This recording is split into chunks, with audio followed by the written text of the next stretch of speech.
right, here we go. Fan fiction. Come on, y'all. Fan fiction. This is what we commonly know as stories that's made up, that is not canon and not approved by the entity that created it. So it's not official. Fan fiction. Let's go in. This is Jeff Carroll, Sci-Fi Express Lane, about to expand your mind like I always do with something different. I'm a writer, science fiction writer, comic book creator, and a filmmaker. How about that? How about that? Anyway, today I want to talk about, well, welcome to Sci-Fi Express Lane. So today I want to talk about fan fiction. And, you know, I've been invited to a panel on Afrofuturism during Art Basel in Miami. And it was beautiful. I can't wait. My man, shout out to Nassim Gifted. Yo, it's about to go down. And I like that because it's an art festival or art event. And I've gone maybe 5-6 times. And it's international. It's one of the biggest things that Miami have. But the good thing is, you know, I'm on an Afrofuturism panel. And Afrofuturism is something that has really been mostly appreciated for its aesthetics. So much so that it's aesthetically dominated. Not like zombies, not like post-apocalypse, not like other subgenres of science fiction. Afrofuturism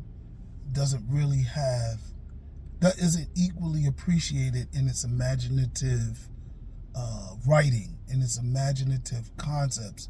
It's really just been appreciated by its visuals. So for them to include a sci-fi writer, I'm going to be into the futurism of it, the social, political workings of it. My book, Cyberfunk Streets, falls into Afrofuturism. And that story explores the future of sex. That whole book, 3 different short stories. Now, there's paintings. There's probably a whole art exhibit that could go into it. But when writers, filmmakers, and other people that aren't so aesthetical explore Afrofuturism, you get something different from it. And it's beautiful. Now, how does that relate to fan fiction? Well, fan fiction is pretty much a written concept, right? Mostly because fiction is perceived as a literary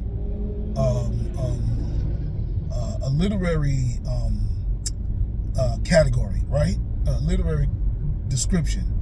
People don't realize that illustrations can be fictional as well. Get out of here. See, if I take a picture, if I draw a portrait of somebody, it's not fiction. It's non-fiction, right? Because it's real, it's happening. But what is fictional pictures? All these uncommissioned illustrators that you see at comic book conventions, you know.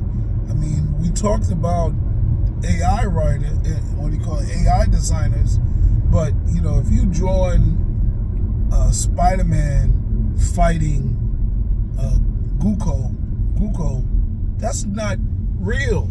That's fictional. And, you know, people have been doing that. You know, Spider-Man in a different pose, Superman coming to this one, Wonder Woman in every ethnicity. That's fictional. And that's fan fiction. Why is it fan fiction? Yeah, I want a Thor that looks like this. That ain't the real Thor. That's the Thor that you shaped and suggested to the illustrator. So it's fan fiction.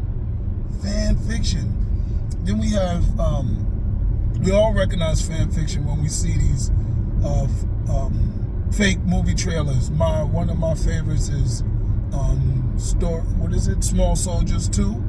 That fan fiction video is hot. It is one of the best ones. I wish they made the movie.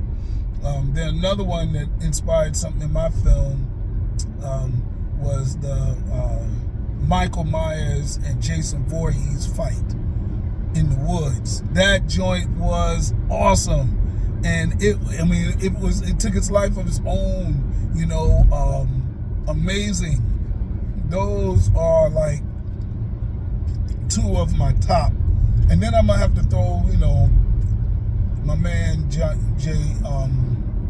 John LeGrand.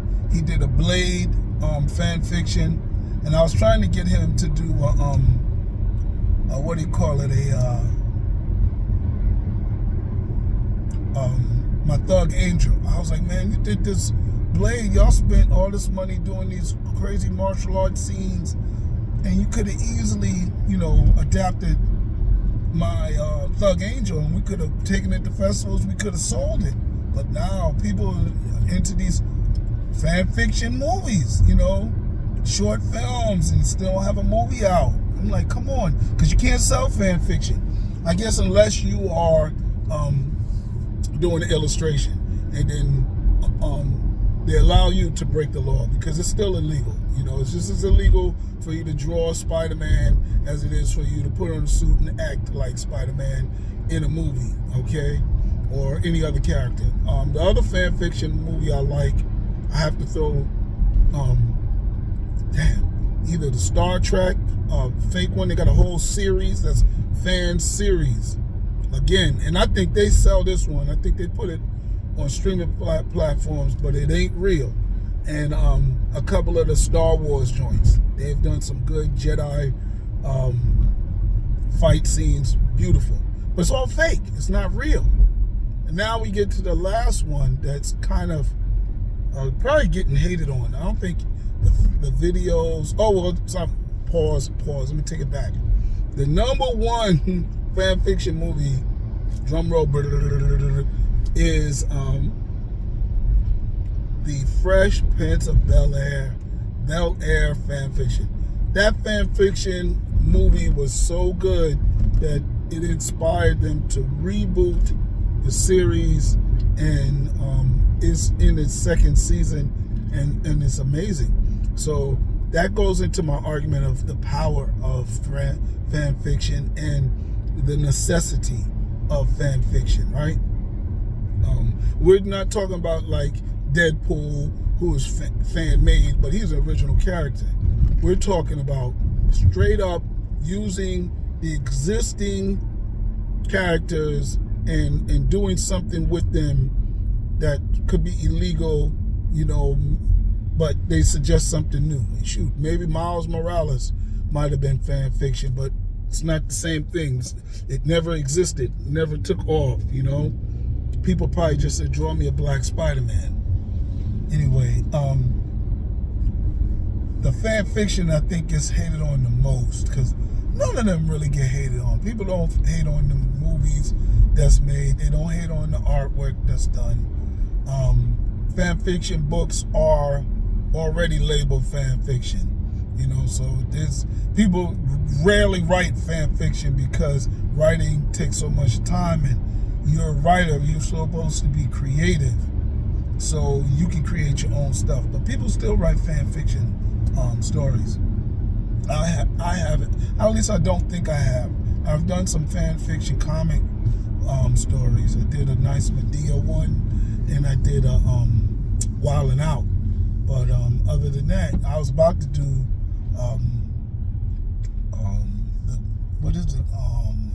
the Last OG, but I ended up changing that to the Return of the OV and made him a vampire.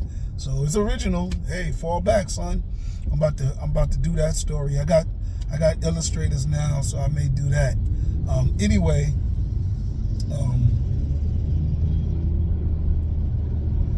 the fan fiction that I believe gets hated on the most is fake movie posters. They don't even call it fan fiction. They just say, this isn't coming out. Take this down. Oh my God. I've never seen fan fiction get hated on so much.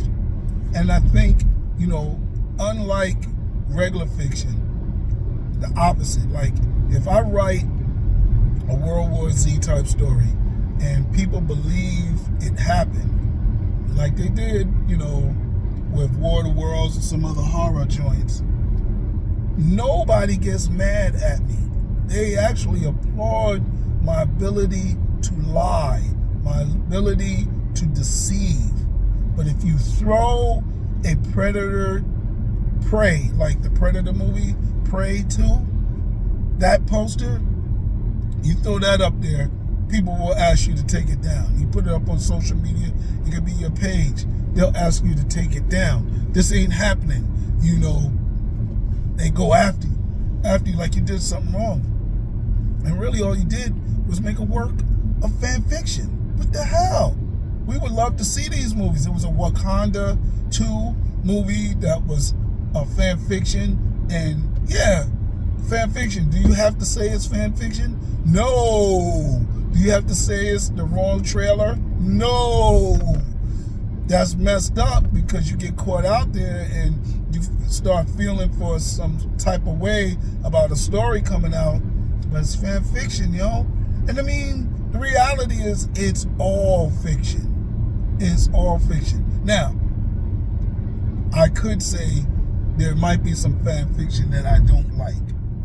I applaud the Superman versus the Hulk fan fiction videos, the fake Godzilla and King Kong fight that probably inspired the movies to come back out. But I could see if it got racist, if it got any of the negative elements, I could see that being a problem. So, I think even The Boys, the movie and the comic book, I think it was spoofish on DC and Marvel Universe, no doubt. But and I think it was, changed the names. It could have been fan fiction, but I still don't think anything gets hated on those fake movie posters. So now, the last little bit, I'm going to just kind of talk about what I think is the value of fan fiction and why I think it's important. And I would love to do fan fiction. I would love, not really to do fan fiction, I would love to do tie-in writing.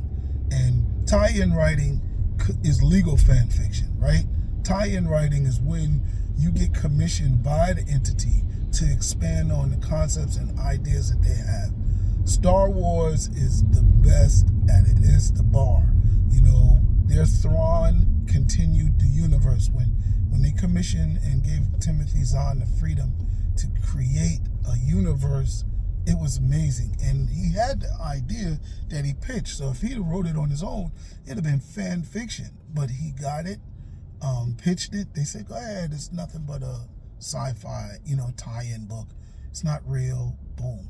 Later, 200 books later, man, now it's inspired Star Wars to make, more movies. Not to mention to include that character from the early 90s. I think he did it. There's another war going on, the war with Luke, and Darth Vader was just one part of the galactic battle. And there's another part going on, and that's led by the Thrawn, General Thrawn. Yo, that's amazing. And so they brought him in. So why I like fan fiction is, first of all of it is, none of it's real. It's all fiction. So, it's just not official fiction, right? But just like with artists commissioning Artist Alley, these guys drawing, you see it is nothing but fan fiction posters and pinups everywhere. None of that is real, or none of that is official and commissioned by the company. But it allows people to take a part of the character that they like. Shoot, cosplay could probably be considered fan fiction, so it's role playing, right? Some cosplayers do it better than others, but yeah, that could be considered fan fiction. So it plays a role. It allows people to immerse themselves in the story, get a little bit more. Fan fiction is like tie-in writing light. It's like a low-level tie-in writing, and that's really all it is. Now, that's about it. That's all I got to say. I just wanted y'all to think about fan fiction differently.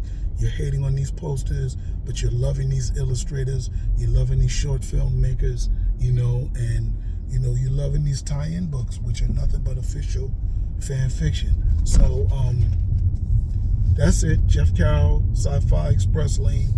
I'm out. Enjoy some fan fiction. Like, subscribe, share, and comment.